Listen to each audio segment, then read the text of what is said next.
My God, seriously, the barrage of news that is actually coming on. You're gonna love this episode. I'm pretty much sure about it. But to seek these kind of content every single day, consider subscribing. That's like a mandatory thing that I have to tell you because, of course, the transfer window is coming in. Probably the most active time that my channel is actually getting the more amount of views. So why not make the most of it? Subscribe, man. Daily Arsenal news, yeah, twice a day. That to 365 days a year. If you're interested into it, and if you want to keep supporting my work, super chat. You can of course super chat. Take the subscriptions. I'm still going to broadly define that more. And also, you can actually, no money involved, hit that like button.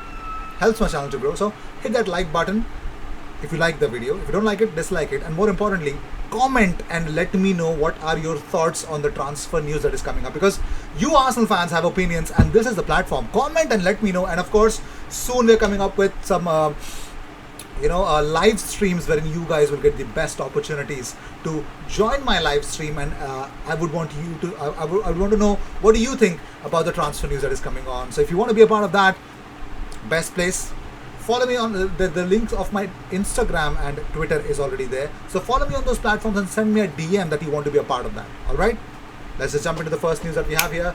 Bukayo Saka, Arsenal's star boy, did the whole 90 minutes yesterday against Austria, and boom, he scored the winning goal. Bukayo Saka is having a wonder season, ladies and gentlemen, and it continues for his Euros aspirations as well. And unbelievable stuff from Bukayo Saka. Little Chile scored the only goal for the Euro 2020 warm-up friendly at the Riverside Stadium yesterday.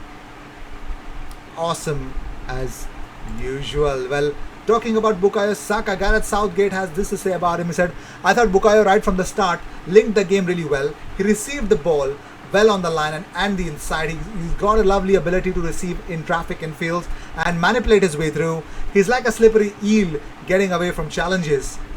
He produced a nice run on the outside with a nice cut back cross. So yeah, I thought his all-round game having worked hard defensively for the team was excellent. I was really pleased with him and for him to get the goal. But what does the star boy has to say about the grandest stage that he might represent his country? So Saka about his goal said, probably the biggest moment of my career so far. The biggest moment was getting called up for England for the first time, and now to score the goal. It sounds nice. It's an amazing feeling for me. You dream of that as a kid, scoring for your country, coming through the age groups with England. So to now do it here and score for the seniors, it's an amazing feeling, and I hope I can have this feeling many more times. Every game is an opportunity to grow in confidence and chemistry with my teammates. So today is another step in the right direction. It's a big honor to be named in the final squad. Grateful to Gareth Southgate. Happy that I get the opportunity to represent my country in a major tournament. So I'm looking forward to it a lot. So the star boy has spoken, ladies and gentlemen, and I just wish him all the best, man. He's just carrying the club, and now I don't know if he's going to carry. Wow, crazy stuff. So moving on, so the star boy scored the goal against Austria, and he's been spoken highly of. As we all know, this image was shared by the Three Lions on their official Twitter as well, and so Arsenal also shared it. Well, that's class, isn't it? So Fabrizio Romano on 19th May 2021 on podcast Here We Go says, Arsenal are still working on the contract of Emile Smith-Rowe. From the player, there is a big positive feeling because he wants to stay. I think an agreement is just a matter of time and everything will be resolved. I reported this earlier. Why am I doing it again? I generally don't repeat my news unless there's certain things involved to it. So Emile Smith-Rowe is being wanted by a certain club, and that certain club is supposedly Aston Villa. Yes, ladies and gentlemen, Aston Villa are looking to sign a player, and it's Emile Smith-Rowe. The Telegraph claim Aston Villa hold an interest in Arsenal's Emile Smith-Rowe. While his new deal at the Emirates is yet to be sealed, Villa have been looking for a creative midfielder in Smith-Rowe's mold and have also considered Emi Buendia. Now they are already doing this to replace Jack Grealish. That's what the plan is for Aston Villa. Will they end up with that? Who knows? But that's the update about it. So moving on, so talking about more stuff. Well, ladies and gentlemen, this is Arsenal will compete, as I already mentioned. A Florida Cup will be established. Now, which are the teams that might take part in this? Arsenal alongside Orlando side. It's a 4-team tournament in Orlando. Arsenal, Everton, Inter Milan, and Colombian side Millonarios is also being a part of it. And also The winners will play in the final on Wednesday, July 28th, with the other two sides playing each other on the same day. All matches will be played at Camping World Stadium. Look at the beautiful stadium. No, not that beautiful, but still, yeah, I have to praise it. So that's that as we can speak about it. So moving on. So what's next for Matteo Guendouzi? Yes, Fabrizio Romano confirms Marseille are working on completing the deal to sign Matteo Guendouzi. Negotiations are progressing and the deal could be completed soon. So Matteo Guendouzi will fire. Actually, it's bye-bye for Matteo Guendouzi. Yes, Matteo Guendouzi's Arsenal run for now is gonna get over, and yeah, they're really serious, and I'm pretty much sure about it. So moving on, well, it was not just only about Bukayo Saka yesterday night. Someone else also started for his country, and it was Kieran Tierney. So they actually drew 2-2 against Netherlands, which is actually a very good result. The Scotland were actually 2-1 up when they removed Tierney and Robertson off. So they actually really played well. So congratulations to Kieran Tierney also for being a part of it. That's really crazy. So moving on, so Gabriel Magalhaes has opened up about his season with Arsenal. Now he says that on his first season at Arsenal, he says individually it was a spectacular season, my first in the world's top league, and I was able to play often and have good numbers. I would say it was individually an excellent season. There were 31 games as a starter for Arsenal. I feel today a much more complete player.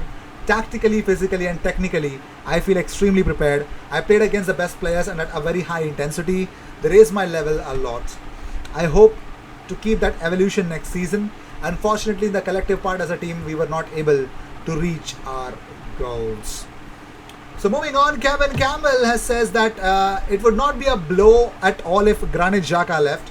Look, he has been at the club 5 years, and in that time the club haven't qualified for the Champions League, which is not good enough. He had a decent half a season for us, but the time has come for us to upgrade. I swear to God, that's not something wrong. So Luis Campos will not join OGC Nice. Oh my God, were they even thinking that he would come there? But anyways, so he's still in discussion with several clubs, including Real Madrid and Arsenal. Yes, Madrid Zone have reported, and it's actually coming from Loic Tanzi. I don't 100% believe in this kind of news, but just hear it out. Yeah, keep an eye for these kind of news if you want to keep an eye on this kind of news. So Carlo Ancelotti, Madrid Zone also tweeted out, according to ABC Deportes, they believe that Carlo Ancelotti wants a forward and a centre back for next season. The forward will be either Kylian Mbappe or Erling Haaland, and the centre back will be Jules Koundé or Pau Torres. He doesn't want a midfielder as he trusts Martin Odegaard. So he trusts Martin Odegaard according to this thing. So it looks like they're going to build on Martin Odegaard. So Martin Odegaard to Arsenal is a big blow now. Huge blow at the moment. So let's move on to the further news that we have for you guys is about Kolasinac. So Napoli are actually targeting Sead Kolasinac. Well, yes, it could be. According to Tutto Sport, they've come up with the news that Napoli transfer market return for the flame of Kolasinac. Arsenal will have to sell as the contract is expiring. So according to today's edition of Tutto Sport, the Blue Club is also looking for reinforcement in the league other than Serie A on the left sector. The new old goal is Sead Kolasinac. So who's also this year has a bad season with Schalke, but Kolasinac was on loan at Schalke and will return to Arsenal, who hold their cards, and Napoli are interested in Sead Kolasinac. Take him right now, as I speak, take him. So moving on, so Jack Grealish, Bukayo Saka actually shared the image and the caption on Instagram, the moment I always dreamt of growing up. So Jack Grealish says, do I get the assist? Bukayo says, sure bro, with the Pinocchio nose emoji. So they play around, They play around. So that is that, ladies and gentlemen.